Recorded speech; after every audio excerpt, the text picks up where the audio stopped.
I actually hate to turn that beautiful song off, but let's get to business, right? And I want to congratulate you. You are with an incredible company, and I'm thrilled to be here with the men and the women who are really the heart and soul of one of the greatest, most admired, and most successful companies in the history of the world, frankly, the one and only McDonald's. I've gone there a couple of times. And I'm honored to stand before you as the very first former McDonald's fry cook ever to become president of the United States. And I actually was there for about 30 minutes, and that was 30 minutes longer than Kamala was there, right? Despite her job at McDonald's, that didn't work out too well. And the person at McDonald's that informed us off the record that she never worked there, whoever you are, we appreciate that. That was very nice.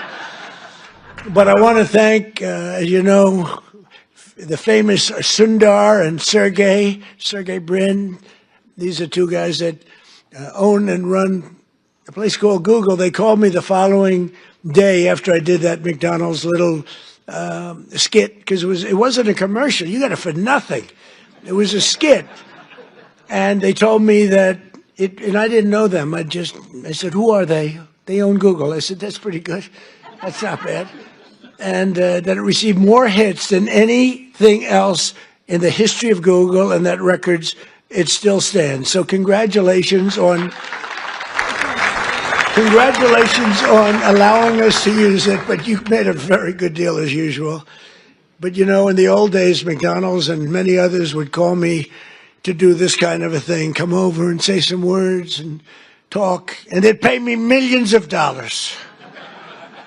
Likewise, they'd do it. They'd call others, only superstars, and they'd pay them millions of dollars to speak. And as president, I'm doing this damn thing for nothing. Okay? And you know what? Because it's you, it's an honor to do it, and it's an honor to be here. Really, the job that McDonald's has done is incredible, and that you're doing. But as you may have heard, I'm also one of your all-time most loyal customers. I really am. Well, I think that's good. I'm pretty sure that's good. While other politicians fly around on campaign planes stocked with expensive catering, on Trump Force One, prior to ascending to Air Force One, which is quite a nice plane also, we served only McDonald's almost every time. On occasion, we couldn't find one, which is pretty hard to believe. We'd go another route. But we really did. You fed us very well, and I even got Bobby Kennedy to eat a Big Mac. And he told me he loved it. He didn't want that publicized. He told me he loved it. I thought it was great. I want to thank McDonald's chairman and CEO, Chris Kempczinski, who I just met backstage. I guess gave him a little piece of my speech signed. I said, do you want to keep this? You can either hang it, you can give it to somebody, you can throw it away. I don't care. But I don't stay on the speech too long anyway, so usually those speeches aren't too accurate, what I give. But McDonald's USA president is here, Joe Erlinger. Joe, wherever you may be, thank you very much. Thank you, Joe. Good job, along with everyone from the International Franchise Association, which does really fantastic work. I've heard from many people you do a fantastic job. So thanks as well to two former McDonald's operators now serving in Congress, Representative Kevin Hern and Chuck Edwards. Are you here, fellas? Come on, fellas. And they're warriors, those two. They're warriors. Thank you very much. Great job. And of course, let me thank the people who truly keep the McDonald's magic alive, the incredible franchisees, and you got a lot of them here tonight. Yeah, and you're the heart and soul, and they would tell you that all the time. They tell me that. You carry on the commitment to what Ray Kroc said he wanted from every McDonald's restaurant, perfection. Have you heard that? Perfection. That was very strong. Ray liked to say that if you think small, you'll stay small, and that's why no one thinks bigger than McDonald's, not in your industry, and probably never will. I don't know if anybody can ever catch you. I doubt it. Every single day you feed an incredible 1% of the entire world population, 70 million meals every day.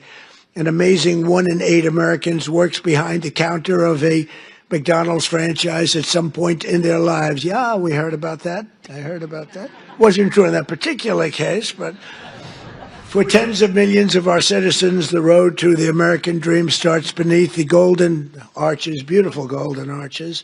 So to each and every one of you, thank you and congratulations on 70 years of American greatness. Congratulations. And, you know, I just might add, this is also the golden age of America because we are doing better than we've ever done as a country. Prices are coming down and all of that stuff. And, you know, they talk about different terms for that. But I will tell you that nobody has done what we've done in terms of pricing. We took over a mess. We had the highest, think of it, the highest inflation in the history of our country. They say 48 years it was the history of our country. And now we have normal inflation. We're going to get it a little bit lower, frankly, but we have normal. We've normalized it. We have it down to a low level, but we're going to get it a little bit lower. We want perfection. You know, you always want 1%. I don't know if anybody knows. You don't want 0. 0 can be bad. Then you start going the other route. That's no good either. Then you say, what's worse, deflation or inflation? But we have it almost at the sweet spot, and prices are coming down on different things. One of your groups that you admire, I admire, Walmart, came up last week and they announced that Thanksgiving this year is 25% less. All of the accoutrements, that Thanksgiving is 25% less than it was last year under Sleepy Joe Biden. So that's a big statement. And others have followed up by saying just about that. And to your leader, when we met, I said, how are you doing with prices? Prices are coming down. He said, we were up 40% because of Biden and inflation, and they're coming down, and they're coming down rapidly. So I hope that all continues to go, but we're really doing well as a country. Most importantly, however, I will tell you, big picture, we have over $17 trillion being invested in our country in 9 months. It's now just about ready to crack 18, and by the end of 1 year, we will have about $20 to $21 trillion invested in our country. That's more by 10 times the highest amount ever invested in any country ever before. And it's largely because of tariffs and, I think, November 5th election. But it's the largest amount. As an example, so if we have 20 or 21 in 1 year, 21 trillion, think of what that is. That's car factories, that's AI, it's everything. They're all coming back because of the tariffs. They're all coming back because they don't want to pay 15, 20, 30, 100% tariff. It wasn't that complicated. People are saying, you know, Trump was right. It really wasn't that complicated, but it's been amazing. As an example, if you take me at 20 for 1 year, Sleepy Joe Biden, you know what he was? Less than 1 for 4 years. And if they got elected, they would have been at minus 10 because people were moving out of the country in record numbers, and welfare and other charges were increasing at levels that nobody has ever seen before. So you would have had double and maybe 50%, maybe literally more than they've ever seen. Welfare was going up. Everything was going up. Government jobs were going up. Real jobs were going down. So you would have had that catastrophe, and on top of it, instead of 20 trillion coming in, you would have had 10 trillion leaving our country. In other words, you would have had a catastrophe. You probably would have had a bankrupt country. You are so damn lucky that I won that election. I'm telling you. It's actually true. I hope the press covers that, you know. Sometimes he got up and he ranted and raved and bragged. I don't brag. I just give you the facts. It's true. But those in this room know the people of our country better than anybody. And before the sun rises, you're up serving hot coffee to construction workers, nurses, and police officers on the way to the job. In the evening, you stand ready with the fast dinner and a smile for busy moms and their children as they race from school to soccer practice. Really is. It's Americana. And late at night, your lights are off and the only one still glowing when the long-haul trucker pulls up for a good meal and a best Coca-Cola in America. Best Coca-Cola. Whoa. And I'll bet they use real sugar in your Coca-Cola. You know, they didn't in the United States. I said to the head of Coca-Cola, you got to go to sugar. They do in other countries. And you know what? They went to sugar. Isn't that nice? I said, you got to go to sugar. Just like I said, why is the Gulf of Mexico called the Gulf of Mexico? I said, we're changing the name. And now it's the Gulf of America. It has nothing to do with McDonald's, but maybe it does. Because it's very nice cycle. We have 92% of the shoreline. They have 8%. I wouldn't say I made a lot of friends in Mexico, but they still like me. Wasn't that a good change? Seriously, wasn't that beautiful? And it was done in an instant. You know, it's like, normally you think a thing like that would take years. This took like 10 minutes. I asked somebody, good lawyers in my office, I said, would I be able to change the Gulf of Mexico? Is that possible to the Gulf? Sir, it's been that way for 350 years. You know, they were here 100 years before us. We're 250, they were 350. It's been called the Gulf of Mexico, sir, for 350 years. I said, that's not the question. Am I able to change it? Yes. What do I do? Just give us the order and we'll do it. And I did, and we changed it, and everybody's happy. Well, not everybody, but most people. Most people are happy, but it's great prestige for our country. You know, it's tremendous prestige for our country. And that's good for McDonald's, and that's good for everybody else. As president, I want you to know that I'm fighting every day to support small businesses like yours and the citizens that we all serve. And together we're fighting for an economy where everyone can win, from the cashier starting her first job to a franchisee opening his first location to the young family in a drive-through line. I've been on that line many times. Actually, that line was incredible in the commercial, right? It wasn't a commercial. It was about, but they have the line. The people had no idea. So I made the French fries. The guy was really good. He had a great wrist. He was, sir. He was going like, sir. Yeah. It was not that easy, but I got it sort of finally. Not the greatest, but I get it, pouring it in, asking him all sorts of stupid questions. But it was very interesting, amazing. A little thing is not. It's a little complex, right? To father and son over there that own a lot. They're very rich people. But I'll tell you what. I asked, how many do you have? Sir, I have 59. I said, you're rich. But you know. Nobody knew in the line. The line was a long line. They had 25,000 people, so somebody let them know we were coming. It was toward the end of the campaign. And after I did the French fries and did some other things, I then stood at the window. And the people would drive up, a little bored, in all fairness. You know, it is, I mean, they're waiting for a hamburger, okay? So they'd drive up like this. They'd look over. Whoa! Every one of them. And it was fascinating. Every one of them, they would. It was the response was incredible. Almost like I knew I was going to win when I saw that. I knew, because the response was love. It was great. They had a good time. But we did, I think, 12 people. Every one of them had the same response. They drive up, they this, they get that, getting a little cash ready, and they look over, and it was, some did a double take. Some went like that. Whoa. But it was sort of an amazing moment. You know, I did a garbage truck also, right? And everybody, and I thought, when I spoke with Sergey and Sundar, I said, yeah, but the garbage truck was equal, wasn't it? They said, not even a contest. Garbage truck was great, not even a contest to McDonald's. And that's because we had the power of McDonald's. I mean, it was an amazing thing. I thought the garbage truck would have won.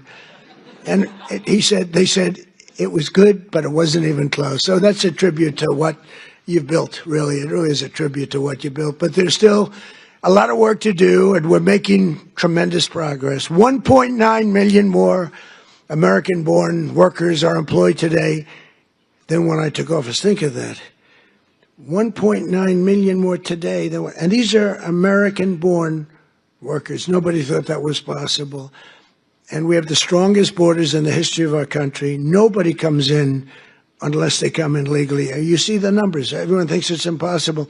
A year ago, millions of people were storming our borders. Today, they only come in if they come in legally. And wages for hourly workers are rising at the fastest pace in 60 years. And sometimes you might say, was that good or bad? It's great for you. The minimum wage thing you'll have to be talking about. You're going to have to fight. We were talking about California, Gavin Newsom from California. And I knew he's laying siege on the minimum wage. And you people probably know, because that's a very complex subject, and you people probably know better than anybody the impact one way or the other, good or bad. And you're going to let your local congressmen, your senators know about it. But in 9 months, we've lifted over 600,000 Americans off a food stamp, and that's a record. And it's because we really have a strong economy. I mean, we're building thousands and thousands of factories all over this country. Wait till they open up. You're going to see something like we've never seen before. You know, we lost our auto industry. 54% of our auto industry left for other places over the years. And I think we're going to get it more than all back. They're coming in from Mexico, from Canada, from Germany. They're coming in from Japan. We made a deal with Japan, $650 billion. We never got anything.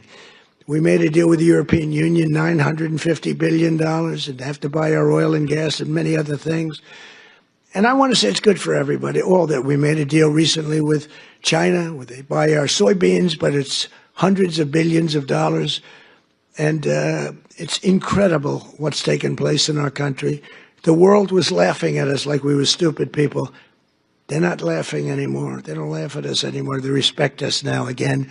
And that's what we want. We want to be liked. We want to be respected, much more so than being liked. And, you know, in a certain way, they like us better now, too. They respect us, but they like us better now because the world was ripping off our country. Not sustainable, not even sustainable. China was making $722 billion. Think of that. Not million. 722 million's a lot, isn't it? $722 billion. They built their military with the money that we gave them over the years. And in my first term, we had a great first term. The most successful economy we've ever had in my first term. This is going to blow it away. This is blowing it away, to be honest with you. It blows everything away. There's never been a time like this, and you're going to see the results, you know, pretty quickly. But in stark contrast to the previous administration, 100% of all new jobs created in America under my administration have been created in the private sector. Because, you know, we are trimming out government jobs. You can't have, you know, what they do is they give you phony job numbers in a lot of ways, but they'd hire 100,000 people, and all of a sudden it looks like they're doing well. They're not doing well, because those are jobs that they hurt our country. If those jobs can be in the private sector, paying taxes and all the other things, it's a big 100% of the jobs that we put in have been, think of that, are in the private, come from the private sector. In my first term, we built the greatest economy in the history of the world. And now we're doing it again, but this time it really is, as I said, much stronger, much better. I think it's going to be something that nobody has ever seen before. My pledge to every family and every small business is that I will not rest until you are richer, stronger, more successful, happier, till you've gotten a piece of the American dream. Some of you in this room have really gotten a piece of it because you made a great decision to go with a great, great company years ago. And it's really pretty amazing. That begins with making America. We have to do, the word is affordable, and affordable should be our word, not theirs, because the Democrats got up and talked affordability, and they don't say that they had the worst inflation in history, the highest energy prices in history. Everything was the worst. What they're great at is lying. They say affordability. Their stuff was all much more expensive. We have a couple of items like coffee, which is a little high. We're going to get that down. You saw that today. The coffee comes down. Remember when I first took over? Eggs. My third day in office, I have a news conference, and the fake news media was screaming at me, Mr. Congressman, about eggs. Remember that? I'm standing there very innocent. Oh, hello. Do you have any questions? What about eggs? What about them? They're up 4 times. I said, look, I just got here. I'm sorry. And Brooke Rollins and Department of Agriculture did a phenomenal job. And they said, don't order eggs for Easter because you won't be able to get them. And they said, we have a big Easter egg hunt at the White House. It's sort of a thing that has gone on for 100 years. They said, could you order plastic eggs? I said, I'm not ordering plastic eggs. We're going to have eggs down by that time. And by the time we got to Easter, the price of eggs had fallen precipitously. We had all the eggs in this country you want. And we know what we're doing. I mean, we know what we're doing. We rebuilt our military. We have the greatest military anywhere in the world. We make the greatest military equipment anywhere in the world. And everybody knows it. And everybody knows it. And you saw that with the way we took out the nuclear capability of Iran with those gorgeous B-2 bombers. They flew in there and they wiped it. And the word was obliterated. Remember when CNN said, well, it might not have been obliteration. Think of the pilots. They go in there, they're under fire. I was watching this from the Situation Room, and you get to see things in situations that you wouldn't believe. And they said, sir, they have entered Iran airspace. All of a sudden you see much faster. Then you see them going down at the whole thing was crazy. I actually said, do people really want to do that for a living? They're waiting for them, but the equipment is so good. The B-2 bomber, stealth. They never saw them. They never saw them. I mean, it's the most amazing thing. And I honored the pilots at the White House. I had them brought in, along with mechanics and a lot of other people. We brought them to the White House to give a little celebration because they flew 37 hours flawlessly. Now compare that to the Jimmy Carter Iran situation with the helicopters crashing and the this and the, oh, what a horror, and the hostages. And I said, we can't let that happen, but we have a great team. General Raisin Kane is unbelievable. The whole group is unbelievable. And they went in, and I brought them into the White House, and I brought them then into the Oval Office, the pilots. And we met them, all handsome. They look like Tom Cruise. They really do. I don't want to be a wise guy and say, but taller. I'm not going to say that. No, they're perfect specimens. I mean, these guys are like from a movie. I could take everyone, put them in a movie. And I said to him, so what's the story with that raid? Did you expect, because you remember I pulled it back? Because I saw reporting that we're going to be leaving at a certain time. And I said to the general, is that not good that they think that? And they sort of got it right. They saw a lot of activity. Actually, you know why? They saw one of the things. They saw a lot of unbelievable activity going on at the McDonald's next to the base where they take off. The McDonald's was doing 5 times. They were going crazy. So they say, there's something going on over there. The biggest activity that McDonald's had ever had. And it was a nice story, how well it's doing. But that was not a good story for us. So I canceled it and then I announced we're canceling it. And the pilots said they were devastated. Then I put it back at the exact same time because that was the only time they weren't thinking would happen. And we left exactly in time, but that was after canceling it 2 days before. And then we put it right back in the exact same slot. And we had identical planes, B-2s, flying four of them, flying into Guam. And they thought that was the attack team. And they were watching those planes in Guam, going to Guam, and that was not the planes that we had. But think of it, they flew both ways 37 hours without a sputtering of a bad engine, without any problem. But they got in and they said they have entered Iran airspace and the enemy's waiting for them. And they dropped the bombs. They hit every chute. You know, they have air chutes that go deep into the granite mountains. If you don't hit those chutes, the damage won't be as big as you want. And every bomb hit every chute. And then we hit them with rockets from a submarine that was quite a distance away, 30 of them. Let's put it this way, they got hit. And it totally took out the nuclear capability. And I said to these guys when they came in to the office, I said, do you guys like doing this stuff? You know, they said, sir, it was the greatest day of our life. Can you believe this, Congressman? It was they're like heroes. They're like American heroes. Who the hell wants to sit? You know, those ships are very big, but they're very small when you're up way high, going very fast. And he said it was the greatest day of our life.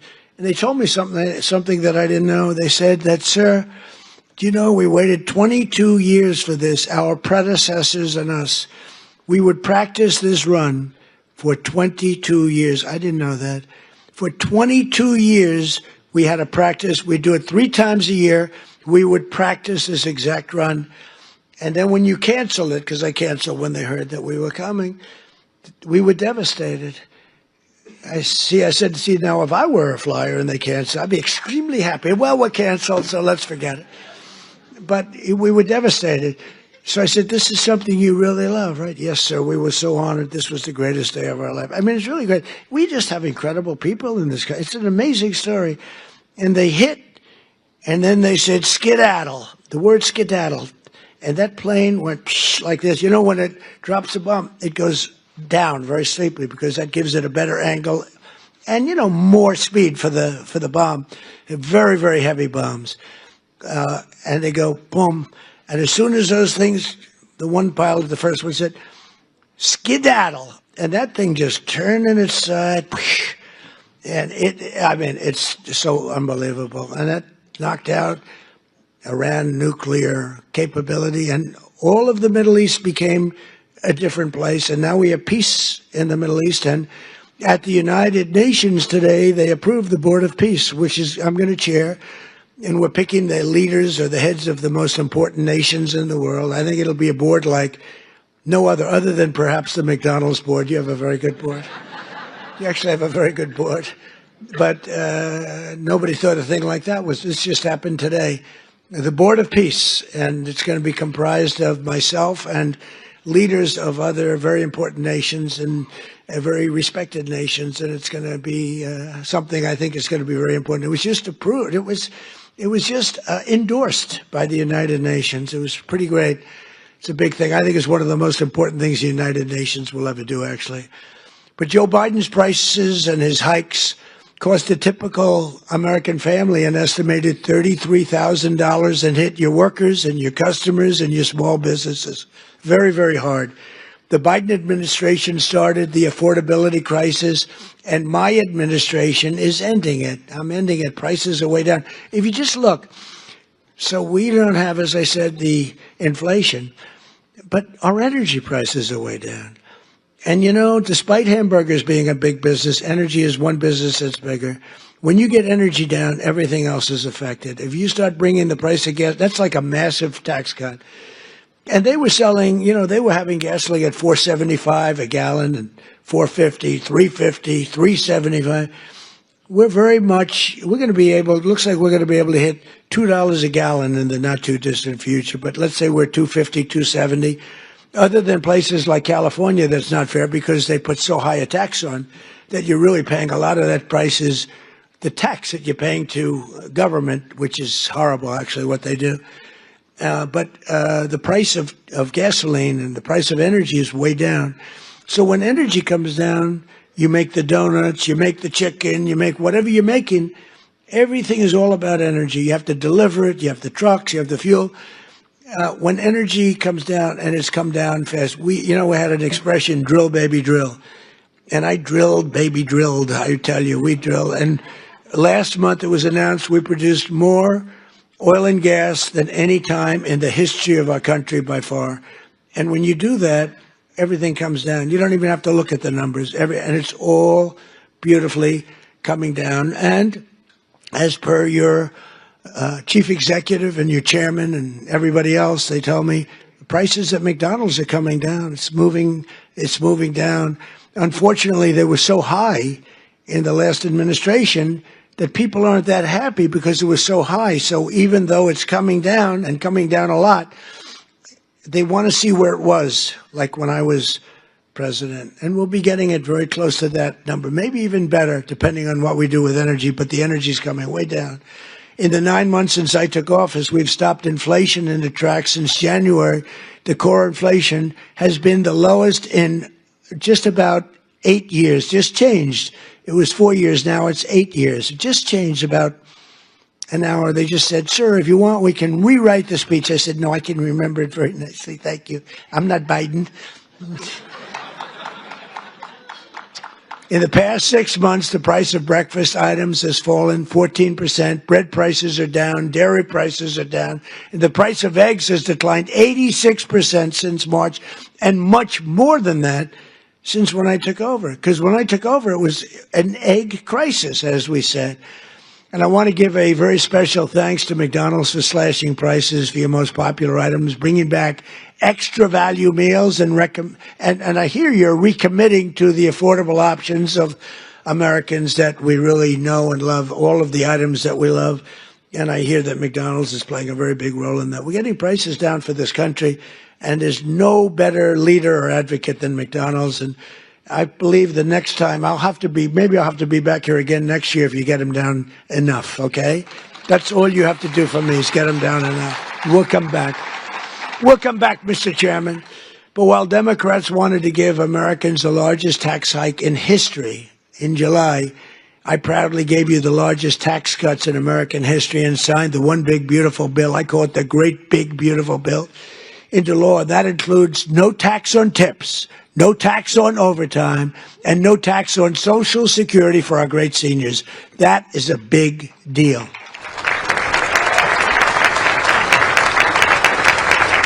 So the great big beautiful bill is the biggest piece of legislation ever passed in our country's history. It gives expensing to you as owners, where you do something, you can expense it, you can take it off in 1 year instead of 38 or 40 years. It gives you so many things. And I'm not giving it to you, I'm giving it to the people that you're hiring, because I'm giving it for jobs. You're going to expand, you're going to do tremendously, you spend money, and you can write it off quickly as opposed to over a period of many, many years. The typical waiter, waitress, or police officer will take home roughly $2,000 extra each year because of just what we've done on taxes.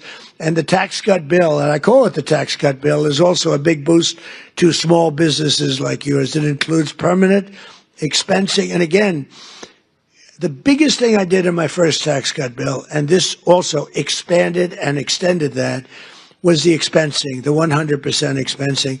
But now we have the expensing for a 10-year period, so for 10 years. And frankly, I sort of said, let's make it 2 years because, I want the results to be immediate. 10 years, they can take their time.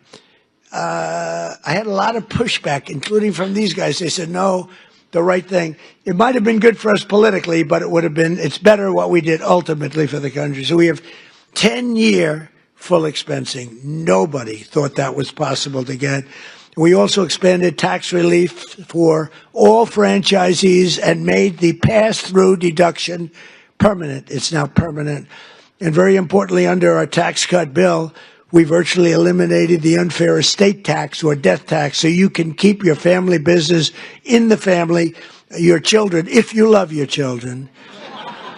If you leave your beautiful place to your children, you won't have estate tax, small business. Now, if you don't love your children, you don't really care what I'm saying right now.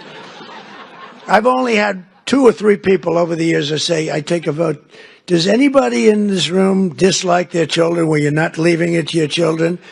And, it's always blank, blank, blank. Then all of a sudden, one guy about 6 rows back, okay. And I thought he was kidding. I said, oh, that's so funny. I'm not kidding. My kid is no good. I'm not. Shit. And I said, this is amazing. So he's not so happy with this, but it's all right. But think of it, farmers especially, where they'd have a farm, and the expression, the land rich, cash poor a little bit, but they have a great, wonderful thing and a way of life that they wouldn't change with anybody, not even a franchisee, right? They don't want a McDonald's. If they have a farm, they love their farm, just like you love what you're doing. But the farmers were dying, leaving their farm to their children. The value of the farm was high. They'd go out, they'd have a tremendous estate tax or death tax, and it would so much. I mean, the percentage is crazy how high. They'd end up losing the farm in bankruptcy. They'd go out and borrow all this money to pay the tax, the estate tax. They'd put a mortgage on the farm, and they'd end up losing the farm. Many of them committed suicide. They would commit suicide. It was such a horrible thing that was happening. And we've ended, think of that, the death tax, the estate tax on the small businesses. So I hope you're around for a long time. You don't have to think about it. but it's a great thing for your family, and it's, a great thing for longevity. You treat your franchise just like a farmer treats his farm. You love it. You're there early, you're cleaning it, little touch of paint here or there. There's a little spot on the ceiling, drives you crazy, right? It's, it's love. It's love for what you do. It's amazing the job you do, too. I see it. I've been in plenty of McDonald's that clean beautifully. You must have some awfully good incentives because they are really amazing places, the job that's done. But upon taking office, I signed an order requiring that for every new regulation, 10 old job-killing regulations have to be eliminated. So if we put in a new regulation, then we get rid of 10. Otherwise, you don't get the new regulation. And, we got rid of the drip water. We call it the drip, where drip drips out of the sink. States with tremendous water, so much water, they have nothing but problems getting rid. They had restrictions on water. It comes down from heaven, right?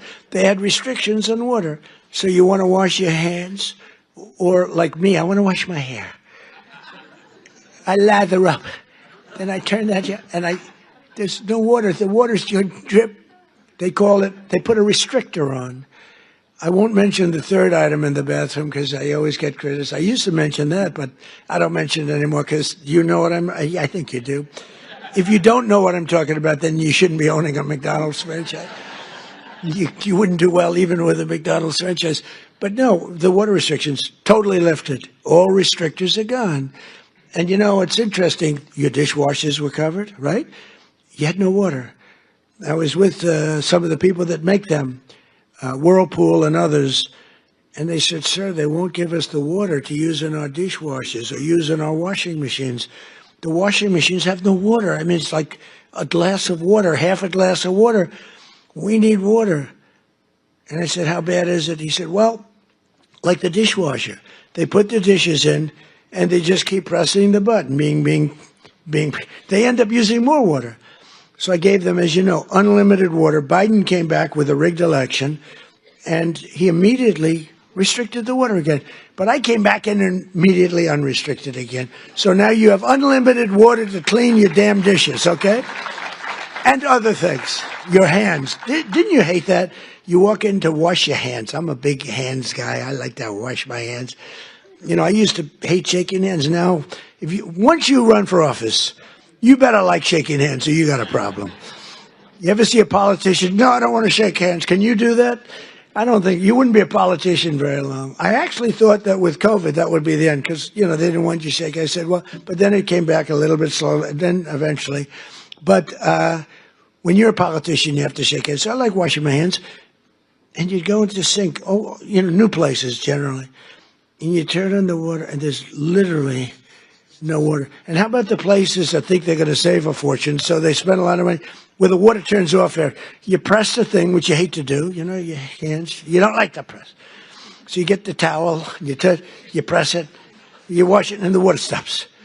So they have both a restrictor and a stopper. You get like 4 drops of water. Tell me, do we really get rich with that?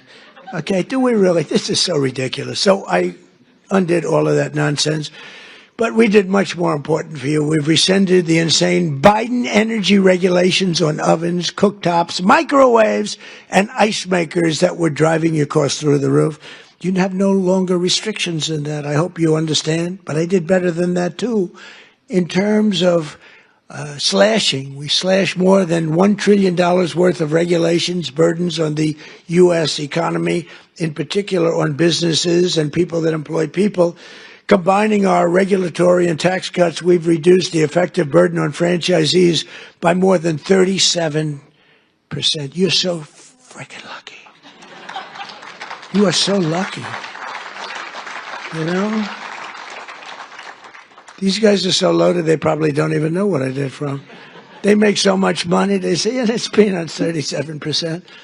Let me tell you, you should have suffered a little while through Kamala. The good news is she had no clue. You just wonder, I want to give an IQ test to Kamala and Biden. Who do you think wins?